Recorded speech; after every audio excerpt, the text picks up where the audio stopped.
A ver, ¿me confirman si pueden ver mi pantalla? Sí, Sí, sí, doctor, sí, veo. sí veo. Ok, perfecto.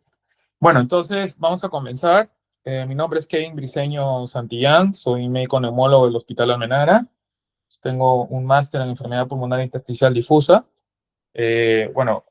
Actualmente estoy como un invitado a la docencia en la Universidad Nacional Mayor de San Marcos, donde hice mi posgrado, mi especialidad. Bueno, y se me ha encargado que hagamos esta revisión, este cursillo acerca de este tema tan importante que es el análisis de gases arteriales.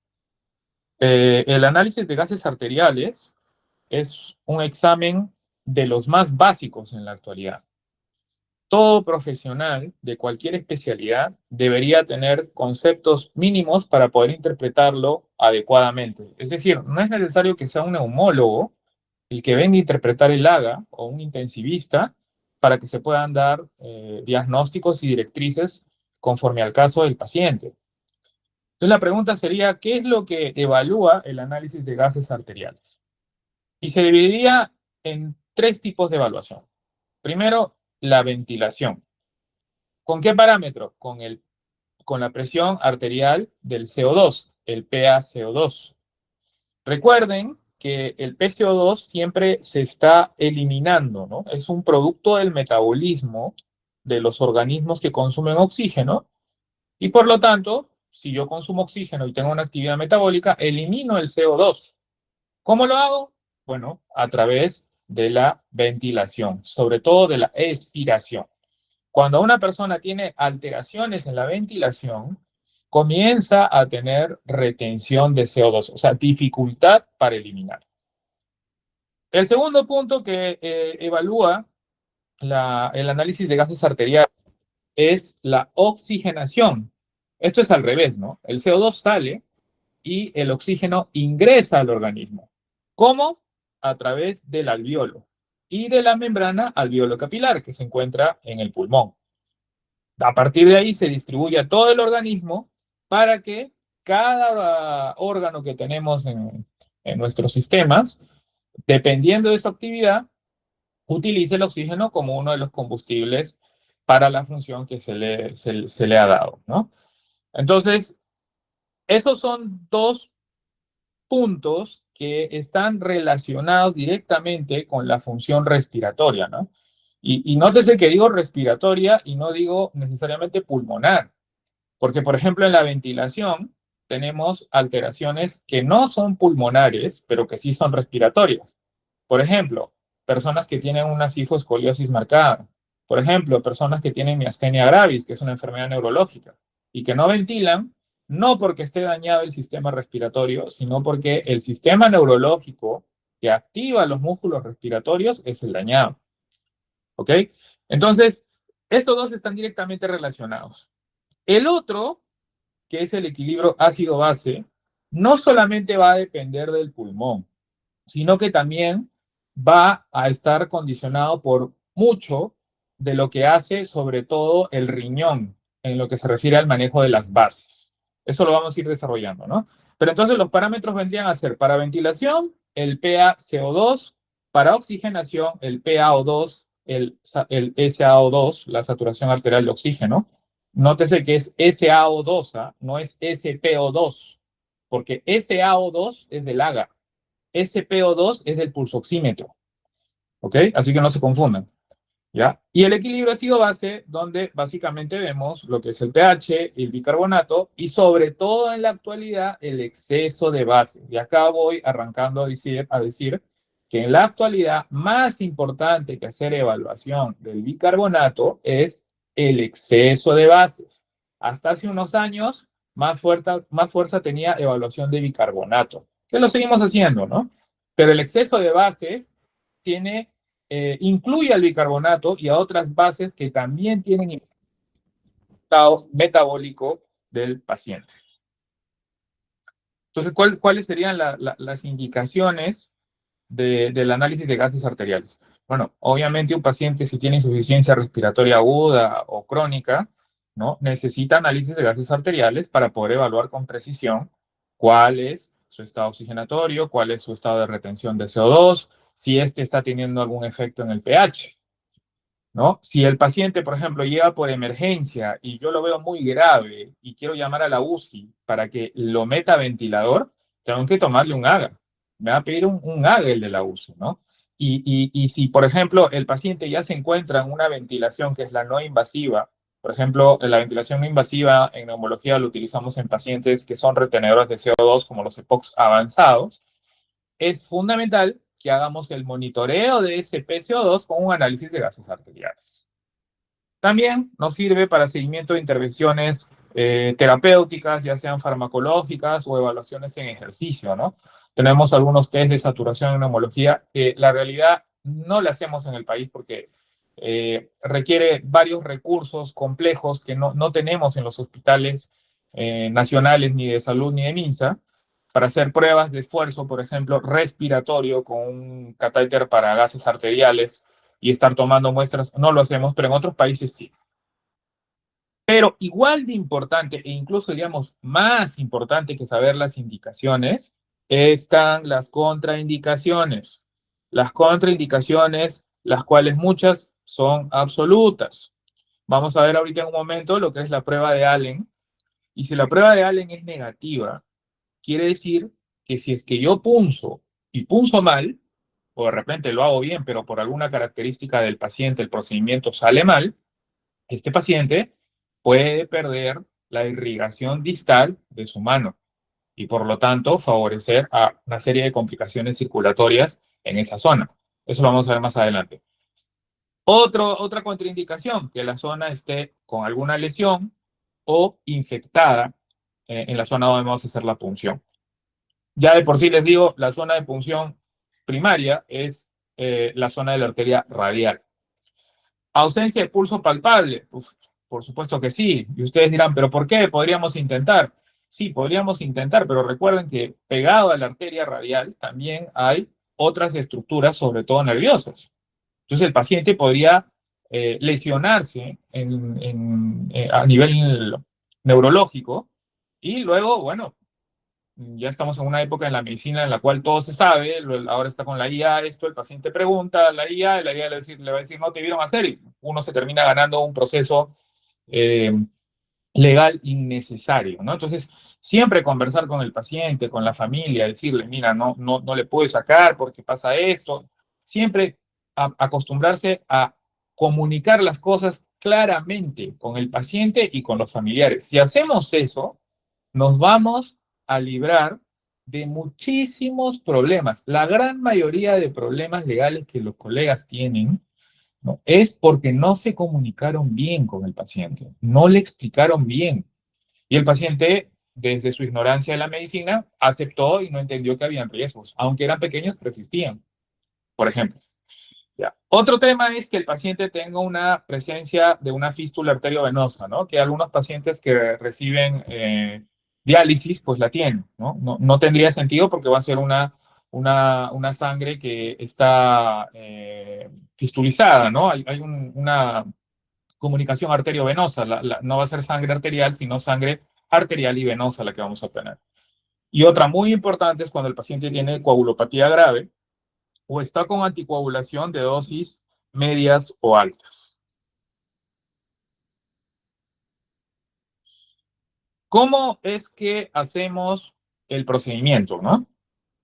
En primer lugar, deberíamos de tener una aguja adecuada. Yo sé que en el Ministerio de Salud, por lo menos cuando yo fui interno, lo que hacíamos era coger una de esas jeringas de tuberculina y le poníamos un poquito de heparina, ¿no? Botábamos la heparina, quedaba heparinizada la jeringa, y con eso tomábamos la muestra, ¿no? Pero claro, eso era una situación que no es regular, ¿ya? Si, por ejemplo, fuera sometido a algún tipo de auditoría, ese procedimiento sería no apto, ¿no? Y esto se los digo a ustedes porque van a recibir mucha información de otros colegas, ¿no? Y ustedes tienen la libertad de balancear lo que reciben. Y pasa que en nuestro país se hace mucho medicina a lo héroe, entre comillas, ¿no? Pensando que porque resuelvo los problemas de una manera artesanal, estoy haciendo bien. Y la realidad es que eso, cuando luego se llega a la parte legal, no tiene sustento y el que pierde es el médico, por más que tenga buenas intenciones. Así que ahora que hay tanta información, hay que estar bastante atentos con este tema, ¿no? Entonces, hay jeringas heparinizadas para AGA que vienen con presión negativa, con un émbolo, muy parecidas a la que vemos aquí en la imagen, ¿no? Estas jeringas vienen en un estuche descartable, tienen que ser descartables, ¿no? Y tienen una aguja hipodérmica que va de 20 a 23 French. El paciente debería estar en reposo, obviamente sin ejercicio intenso previo, con estabilidad hemodinámica, porque si no se va a dificultar la obtención de la muestra. Si viene de manera ambulatoria para tomar el análisis de gases arteriales, no debería haber fumado las 2 horas antes. Y si, por ejemplo, yo quiero evaluar cuál es el estado basal oxigenatorio del paciente, debería esperar por lo menos unos 20 minutos haber suspendido el oxígeno. Ustedes dirán, pero ¿en qué tipo de paciente, por ejemplo, haría eso? Por ejemplo, ¿qué sucede? Hay pacientes que tienen una enfermedad de base, digamos EPOC, hacen una neumonía y quedan con oxígeno al alta, ¿no? Después de 2 semanas se les da de alta con oxígeno. Pero luego de un mes ya el paciente ha mejorado, se ha estabilizado, ha recuperado su función pulmonar. Y necesitamos estar seguros si es que le vamos a retirar el oxígeno. Por lo tanto, en un ambiente adecuado, suspendemos el oxígeno y tomamos el análisis de gases arteriales para comprobar y justificar nuestro retiro de oxígeno del paciente. Claro, habrán otros casos donde a los pacientes no se les podrá retirar el oxígeno y seguirán utilizando. ¿Ya? Pero si queremos ver cuál es el estado basal del paciente, sin oxígeno deberíamos de esperar 20 minutos. A ver. Esto de acá es para que vean la evaluación de la circulación colateral, ¿no? Hay que tapar las dos arterias, tanto la radial y la cubital, hasta que la mano del paciente quede pálida. Y luego, tapando la radial, destapar la cubital. Y en menos de 10 segundos debería de haber recuperado su color esa mano del paciente. Si el paciente recuperó, entonces, genial, no hay problema. Si tiene alguna complicación con la punción, ¿no? La cubital va a ser capaz de irrigar esa mano. Entonces, ¿cómo se hace la introducción de la aguja de AGA? Miren el dibujito que he puesto, ¿ya? Miren, la mano está aquí, ¿no? Se ve claramente la mano que está en este extremo, en el extremo izquierdo. Y hacia el lado derecho, podríamos decir, estaría la cabeza del paciente, ¿no? Hacia ese lado, en dirección cefálica. Vemos que la jeringa está ingresando, bueno, en 45 grados, eso es correcto, tiene que entrar en 45 grados, con el bisel hacia arriba, pero en dirección hacia la mano. Eso es incorrecto. ¿Por qué es incorrecto? Porque lo que tú tienes que buscar es aprovechar el flujo de la propia sangre arterial para llenar la jeringa. Y el flujo viene desde la zona cefálica hacia la mano. No es que viene de la mano hacia la zona cefálica. Entonces, esta jeringa está mal colocada. 45 grados está bien, pero el bisel hacia arriba está bien, pero lo que está mal es la dirección en la que está ingresando. Y una cosa importante, una vez que hemos hecho el análisis de gases arterial, eso pasa mucho incluso con mis residentes a veces, le toman el análisis de gases arterial, le ponen un algodón y le ponen ahí una cintita chiquita, con nada de presión, ni siquiera le ponen presión al algodón que han colocado, ¿no? Eso no debería hacerse así, porque lo que vamos a tener es que va a generarse un hematoma, una zona indurativa, que aparte de dificultarnos futuras punciones, le va a causar molestia al paciente y la próxima que le queramos hacer un análisis de gases arteriales, el paciente no va a querer. ¿Ya? Entonces, no olvidar que deberíamos de poner alguna compresión en esa zona, por lo menos unos 2 a 3 minutos, ¿ya? En la zona donde hemos hecho la punción. Entonces, una vez que ya tengo mi muestra, ¿no? Mezclo la muestra, la giro, no lo agito, lo giro, ¿ya? Porque si yo lo agito, lo que voy a hacer es romper los glóbulos rojos. y eso va a alterar el estado metabólico de la sangre. Entonces solamente es girar para que se impregne de heparina y no se coagule. Si habría alguna burbuja, tengo que botarla, tengo que eliminarla, ¿no? Por la zona superior, ¿no? Y esa muestra debería ser procesada máximo a los 30 minutos de haber sido tomada, ¿no? Y los estudios, de hecho, que se han realizado eran en ambientes de 22 grados centígrados, ¿no? Imagínense en verano aquí en Lima o en otras zonas del país donde es mucho más caluroso los veranos, pues debería ser en menor tiempo, ¿no? ¿Por qué? Porque si la temperatura de la muestra se ve alterada y luego encima le voy a exponer a la temperatura del equipo que va a hacer la medición, va a haber una serie de alteraciones en el tema de la afinidad del oxígeno a la hemoglobina de esa muestra que me van a alterar la medición. Por lo tanto, ¿no? Lo más adecuado sería inmediatamente sacada la muestra, realizar la lectura en la máquina de análisis de gases arteriales. Entonces, entrando ya a lo que tenemos que evaluar en el análisis de gases arteriales.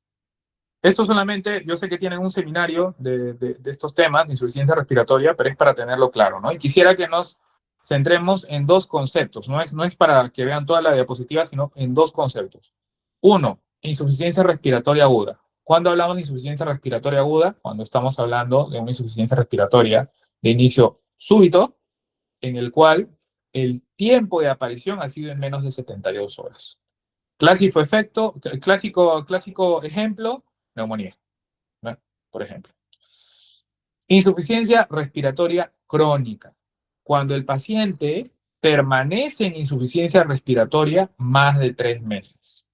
Entre las 72 horas y los 3 meses es un limbo, ¿ya? Pero, por ejemplo, el paciente que tiene neumonía puede entrar refiriendo que ya tiene, que a las 24 horas del cuadro está con insuficiencia respiratoria y después de 2 semanas deje el oxígeno, ¿no? O como el caso de Poe que les decía, ¿no? Después del mes de haberse recuperado ya completamente, deje el oxígeno. Eso seguiría siendo una insuficiencia respiratoria aguda. Pero si el mismo paciente pasan 2 meses, llega a los 3 meses y no logra destetarse el oxígeno, ya tiene catalogación de insuficiencia respiratoria crónica, ¿no?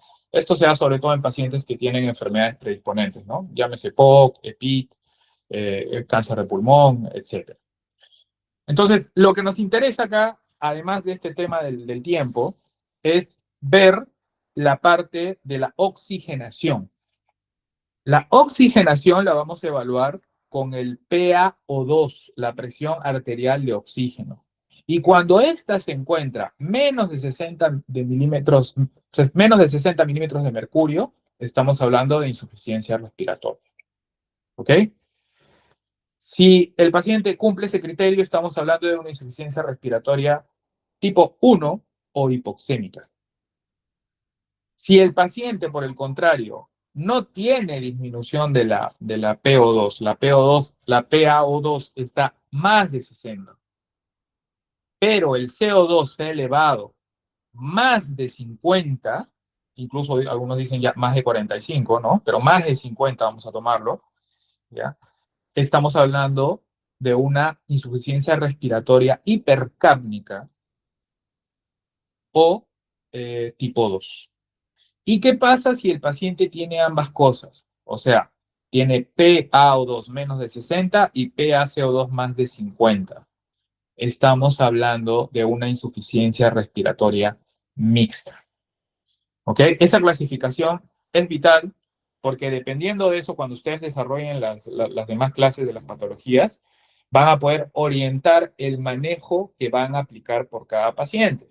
Porque recuerden, ¿no? La medicina no es una receta de cocina. O sea, no es que ustedes van a salir con un montón de instrucciones de qué hacer esto, esto. Hay directrices, sí, hay directrices, pero cada paciente es un mundo. Cada paciente tiene sus propias características y nosotros tenemos que estar en la capacidad de individualizar nuestro manejo dependiendo del problema o los problemas que tiene el paciente. Esto es muy importante, ¿no? Algunas personas dicen, no, bueno, pero ¿por qué tendríamos que punzar al paciente? Dicho sea de paso, ¿no? Para los que alguna vez nos han tomado un AGA, no es una experiencia muy bonita, ¿no? Porque depende de la técnica de quien lo toma. Por más que haga todo el procedimiento, si por A o B no punza, no agarra la primera, te vuelven a punzar y es doloroso, ¿no? Entonces, está la pregunta, ¿no? ¿Por qué habría que preferir hacer un AGA y no quedarnos solamente con una pulsoximetría, ¿no? La pulsoximetría es muy útil, ¿eh? No estoy diciendo que no, pero hay situaciones donde la pulsoximetría ve su confianza muy disminuida. Por ejemplo, que el paciente tenga vasoconstricción periférica o que esté chocado. Ya no es confiable esa pulsoximetría. Si el paciente tiene saturaciones extremas muy bajas, por ejemplo, menos del 70%, no es confiable. Si hay hemoglobinas anómalas, como la elevación de carboxihemoglobina por la intoxicación de monóxido de carbono o la metahemoglobinemia, ¿no? Eso, por ejemplo, también no va a ser confiable esa evaluación por pulsoximetría. Los pacientitos, sobre todo las pacientitas mujeres, muchas veces vienen con sus uñas bastante pintadas y también esa pulsoximetría no tiene un valor adecuado, ¿no? Entonces hay que orientarle a que se despinte las uñas, ¿no? Si el paciente se mueve mucho, tampoco, ¿no? E incluso la interferencia de la luz del ambiente, llámese la luz del quirófano, ¿no? Esas lámparas tan intensas, o la del sol directamente puede alterar la medición. Ahora, habíamos definido cuándo era insuficiencia respiratoria, ¿no? Y que hay dos tipos de insuficiencia respiratoria, la hipoxémica, la hipercápnica, y una combinación de ambas, la mixta. Pero, ¿qué pasa si, por ejemplo, llega un paciente que tiene, ¿no? Les llega a ustedes un paciente que tiene ya uso de oxígeno, digamos de 3 litros, y ustedes le toman su ADA y le sale PO2 78. ¿Será que ese PO2 nos indica de que el paciente está bien? ¿Alguien tiene alguna idea de eso?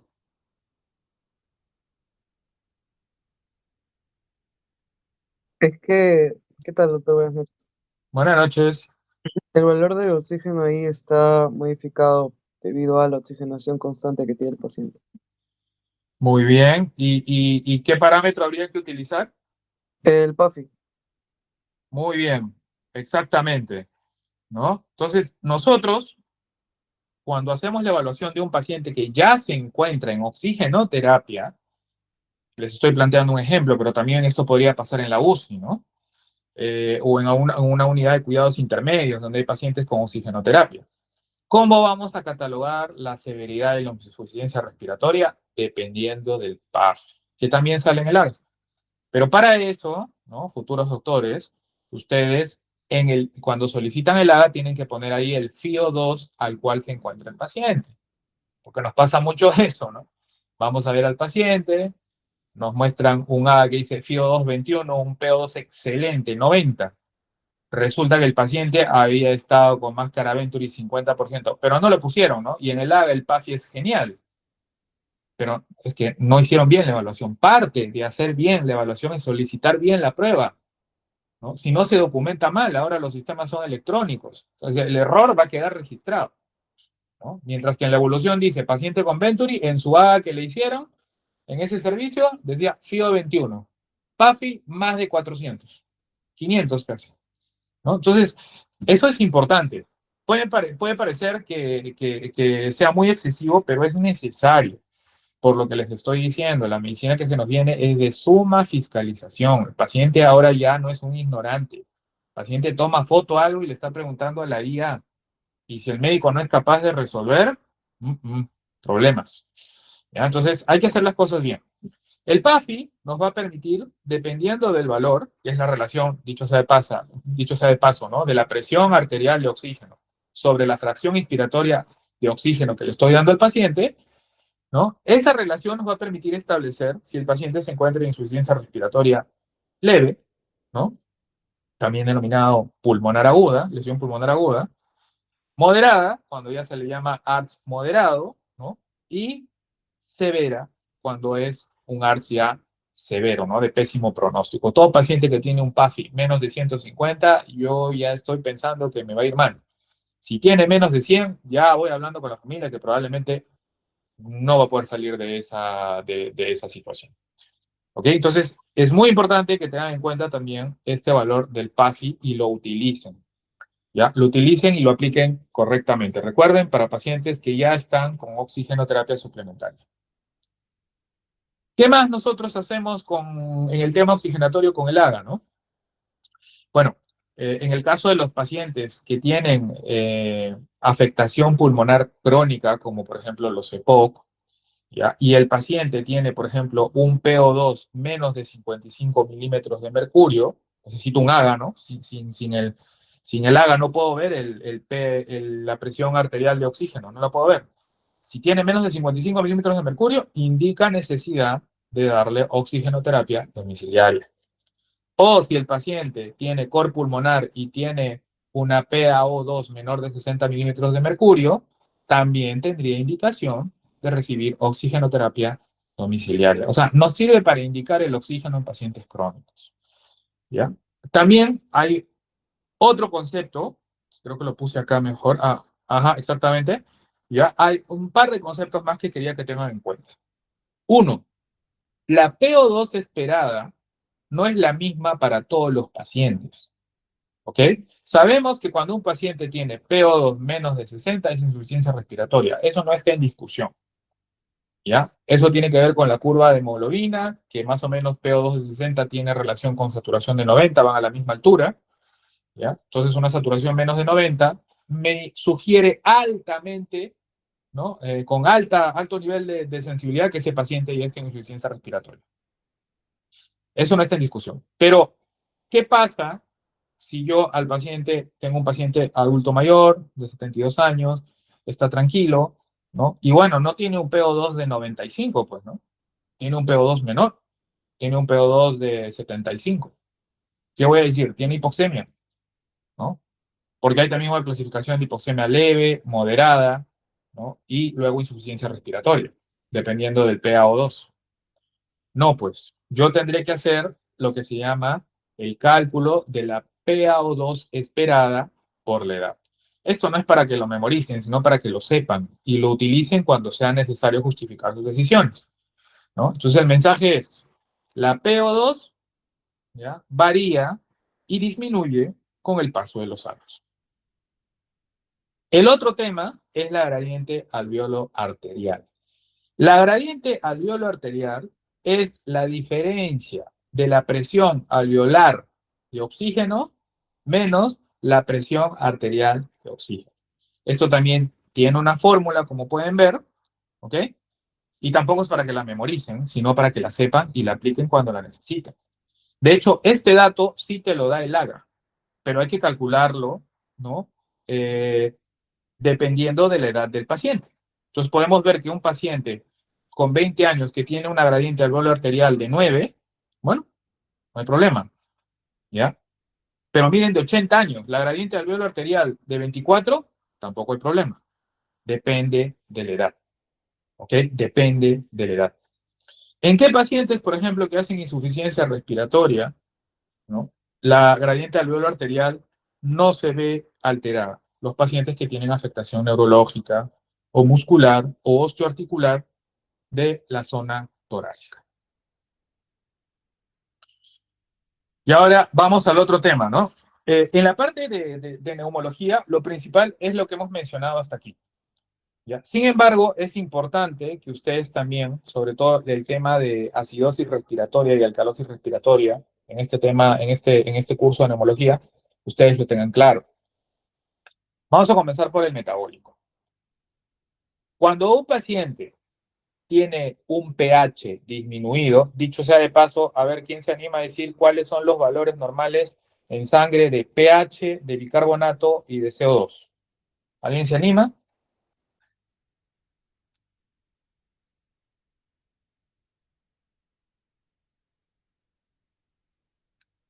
A ver.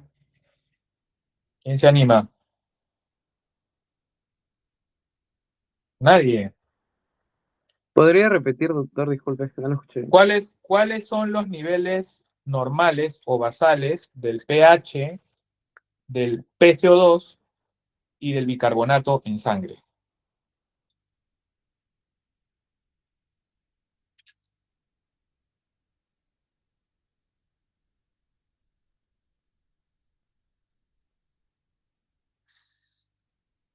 ¿Nada?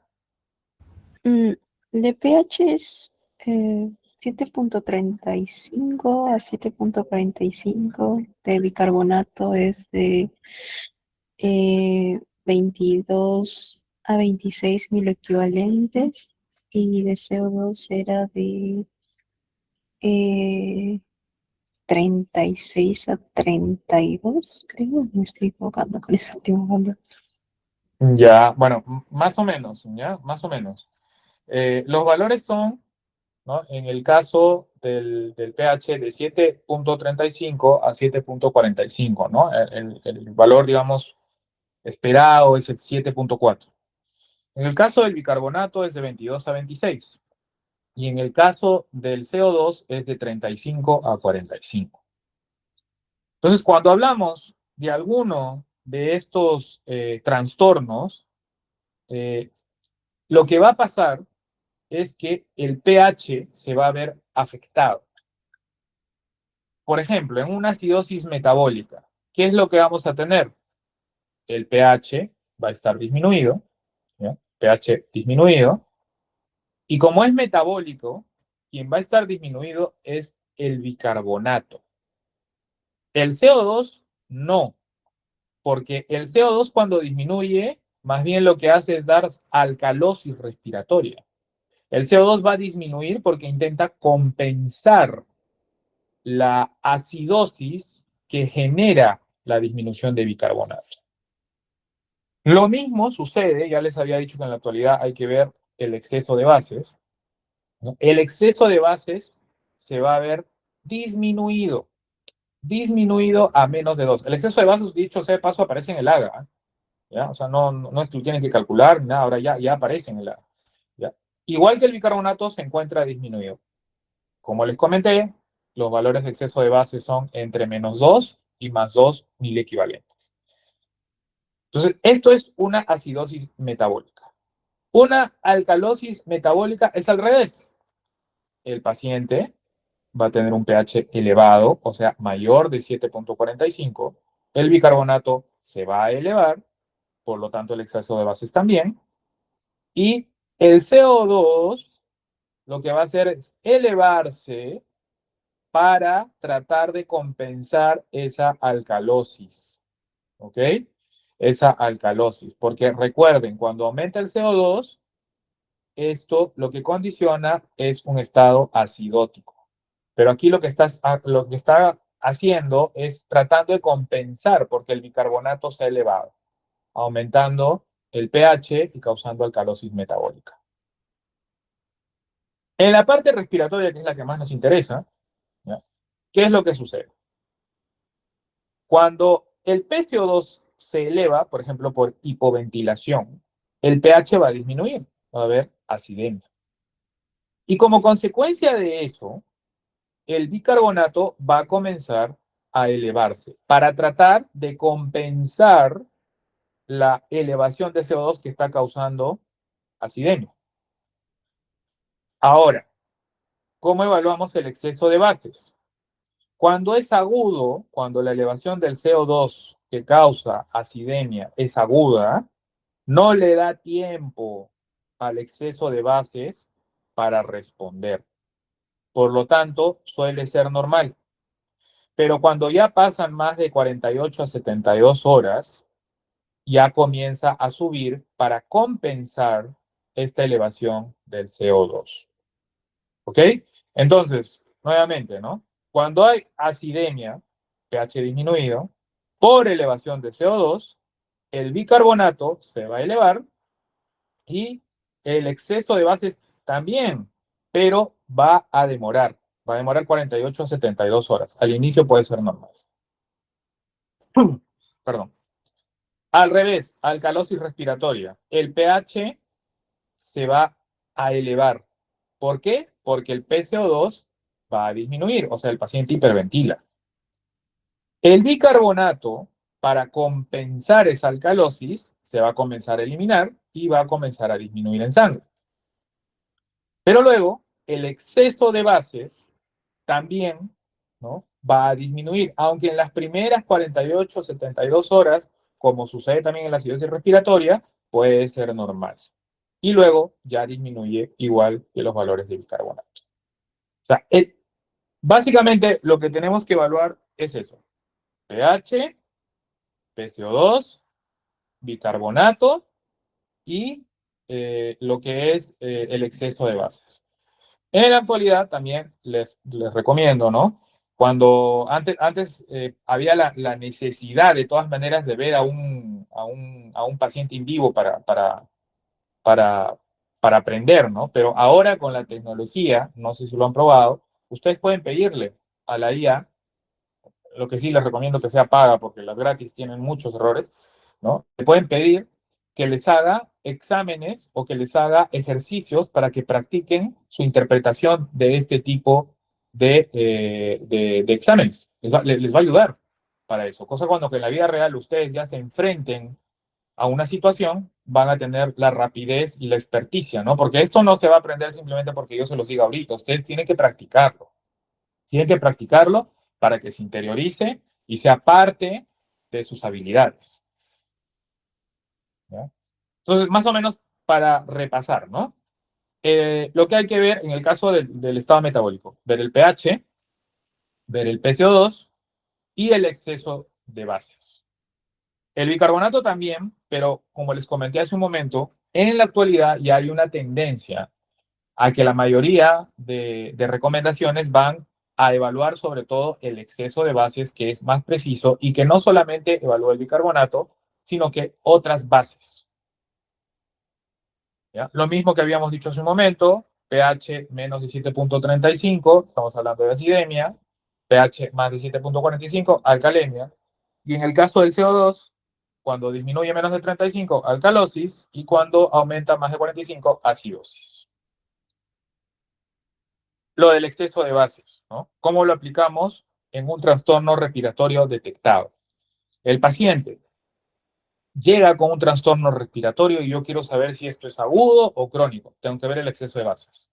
Si el exceso de bases es normal, estamos hablando que el paciente está en las primeras, bueno, algunos dicen menos de 24 horas, 48, 72 horas es lo más tomado, ¿no? Si el exceso de bases en una acidosis respiratoria todavía es normal, significa que estamos en un evento súper agudo, dentro de las 24, 48, 72 horas.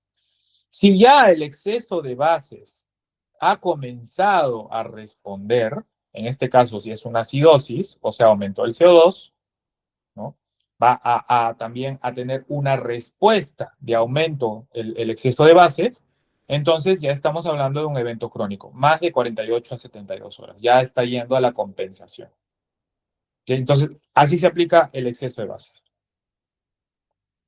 Esto también es un algoritmo más o menos para ver lo mismo, ¿no? Siempre acá estamos hablando de los trastornos que son respiratorios, ¿ah? Porque cuando el problema es principalmente el bicarbonato, eso le corresponde más que todo al nefrólogo, porque es una cuestión metabólica y regulada por el riñón, ¿no? Nosotros nos estamos orientando más hacia la parte de lo que es el PCO2, porque es lo que incluye a la función pulmonar respiratoria. Entonces, si el pH es normal, el PCO2 es normal y el exceso de bases es normal, gasometría normal. Si el pH es normal, el PCO2 es normal y el exceso de bases es anormal, quiere decir que ese paciente debe tener alguna alteración metabólica, pero que se está compensando. Por eso el exceso de bases está presente y el pH es normal y el PCO2 es normal. ¿Qué pasa si el pH es anormal? Vemos el PCO2. Si el PCO2 es normal, entonces hay una alteración metabólica. Puede ser acidosis o alcalosis, ¿no? Porque acá estamos hablando ya de un pH anormal. Por lo tanto, el paciente o tiene acidosis o tiene alcalosis. Pero si el PCO2 está normal, estamos hablando de una alteración metabólica. Si el PCO2 es anormal, entonces vamos a ver si este trastorno respiratorio es agudo o crónico. Si es agudo, entonces el exceso de bases va a ser normal, no se va a alterar, no va a cambiar. Pero si es crónico, ahí sí va a haber variación. Y ya para ir terminando, esto también, esto de acá, sinceramente les digo, nos falta aplicarlo más. Nos falta aplicarlo más porque conlleva un tema de aplicar fórmulas y digamos hasta todo lo antes que he dicho es lo que usualmente hacemos en las diversas áreas hospitalarias. Pero ¿qué sucede? Que el organismo tiene un nivel de expertise para controlar y tratar de mantener todo en orden que es sorprendente, ¿no? Es sorprendente, es impresionante la fineza que tiene para poder mantener y funcionar lo más normalmente posible. ¿Qué pasa? Si yo tengo un paciente con acidosis metabólica, quiere decir que ese paciente tiene un pH disminuido, que tiene un bicarbonato disminuido. ¿Ok? Entonces, ¿quién va a tratar de compensar? El CO2. El CO2 lo que va a hacer es disminuir. ¿Para qué? Para tratar de compensar esa acidosis metabólica. Aplico la fórmula y ese es mi PCO2 esperado, ¿no? Con un rango de más menos 2. Ese es el rango. Si el PCO2 que yo veo está en ese rango, ahorita vamos a ver unos ejercicios, ¿no? Entonces estamos hablando de una acidosis metabólica pura. Pero si el PCO2 es mayor de lo esperado, ya no es solamente una acidosis metabólica, sino que es una acidosis metabólica más una acidosis respiratoria agregada. ¿Y qué pasa si el PCO2 que yo tengo es menor que el esperado? Estamos ante una acidosis metabólica que además tiene una alcalosis respiratoria agregada. ¿Ok? Entonces, esta fórmula nos permite establecer con mayor precisión si el paciente está con un solo trastorno metabólico o tiene dos trastornos, porque la compensación no se está haciendo bien. Ahorita lo vamos a ver más claro, ¿no? Por ejemplo, caso 1, un paciente con falla renal aguda y cetoacidosis. Tiene un pH de 7.15, o sea, está en acidemia. ¿Ok? ¿Ya? Tiene un bicarbonato de 10 y el PCO2 está en 23. Como pueden ver, el pH está disminuido, el bicarbonato también, este trastorno primario, y el PCO2 está en 23, ¿no? La pregunta es, ¿este PCO2 es suficiente para compensar esta afectación metabólica? Vamos a la fórmula. Esta es la fórmula que habíamos visto en la diapositiva anterior, ¿no? Y vemos que al aplicarla, el valor es 23 más menos 2. O sea, el PCO2 debería estar entre 21 y 25. Como vemos, está en 23, o sea, está dentro del rango. Como consecuencia, yo digo, esto es una acidosis metabólica pura. El CO2 está dentro del rango esperado, no está agregando un segundo trastorno metabólico adicional. ¿Ya? Entonces, ese es un caso. Segundo caso, paciente con vómitos persistentes y antecedente de POC. pH 7.55, tiene una alcalemia. Bicarbonato elevado, 50. PCO2 elevado, 62. Pero ¿cuál es el que guarda relación con el pH? ¿Cuál es el que te está dando acá la alcalosis? Ya sabemos que la elevación de CO2 da acidosis. Y por lo tanto, la elevación de bicarbonato es la que está causando esta alcalosis. O sea, tiene una alcalosis metabólica. Hay que ver si es que hay una acidosis respiratoria agregada. Nuevamente, hacemos el cálculo. PCO2 esperada según las tablas, ¿no? Esto no es para que lo memoricen, es para que lo sepan, ¿ya? Porque en la actualidad esto está a la mano, ¿ya? Pero deberíamos de hacerlo. Hacemos el cálculo y nos sale que el PCO2 esperado para este paciente con alcalosis metabólica debería estar entre 54 y 58. Y vemos que tiene 62. Entonces, es un paciente que tiene alcalosis metabólica más acidosis respiratoria agregada. ¿Ya? ¿Por qué? Porque está fuera del rango del PCO2 esperado. Ahora, tercer caso, paciente con EPOC estable con hipoventilación crónica. pH 7.36, PCO2 60 y bicarbonato 32. El exceso de bases está en +8. Habíamos dicho que era +2 a -2 los valores normales, ¿no? O sea, de por sí ya yo veo que esto es crónico, ¿no? Esto es crónico porque está alterado el exceso de bases en un paciente que, si bien tiene un pH normal, está tendiendo hacia la acidemia, ¿no?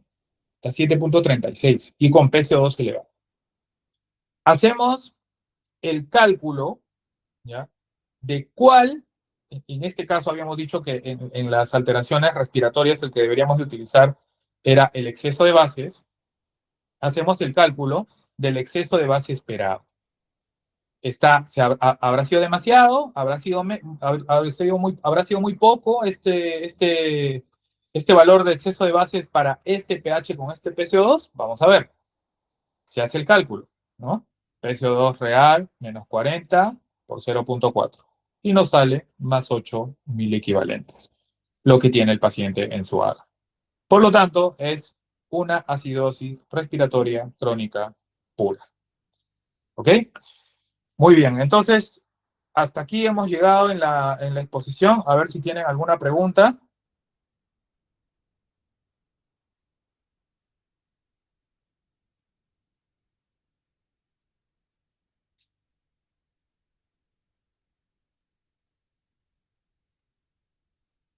¿Todo claro entonces?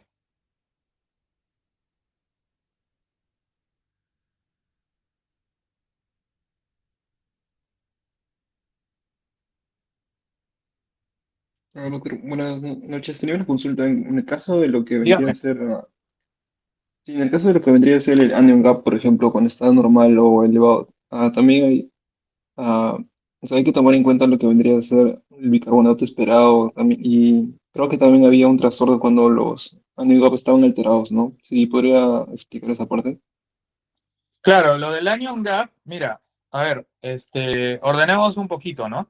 O sea, el anion gap es un valor calculado, ¿no? Que es la diferencia de los cationes con los aniones, ¿ya? Y sobre todo, esto de aquí se estudia en acidosis metabólicas, no en acidosis respiratorias.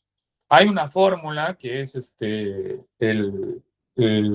sodio menos el cloro más el bicarbonato, ¿no? Y el valor usual está entre 8 y 12 mil equivalentes aproximadamente.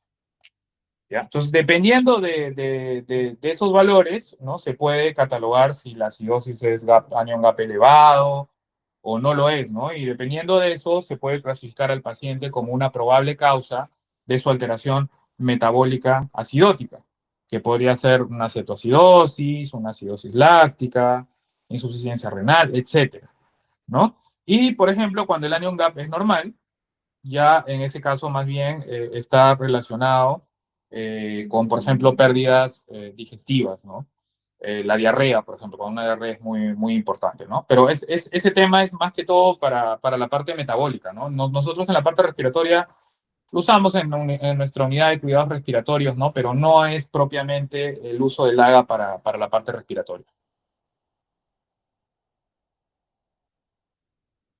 Gracias, doctor. Ok, ¿alguna otra consulta?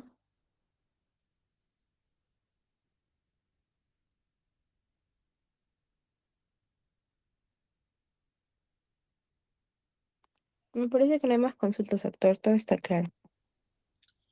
Muy bien, entonces damos por finalizado la exposición.